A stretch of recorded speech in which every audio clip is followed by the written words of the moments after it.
பூண்டு பொடி, பூண்டு இப்போ வந்து வரமிளகாய், கருவேப்பிலை இது வறுத்து வச்சுட்டு ஃபஸ்ட்டு போட்டுக்கலாம். ஒரு டம்ளர் பெருங்காயம் கட்டி வறுத்து எல்லாமே வறுத்து எடுத்தது எல்லாமே.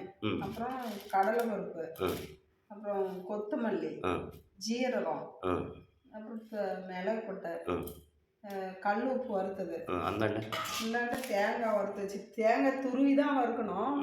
நான் இது துருவ முடியலங்கிறதுனால சின்ன சின்னதாக கட் பண்ணி போட்டு வறுத்து வச்சுருக்கிறேன். சரி சரி. நல்லா நசுக்கி எண்ணெய் ஊற்றி நல்லா அப்படி மொறு மொறுன்னு வர அளவுக்கு வறுக்கணும்.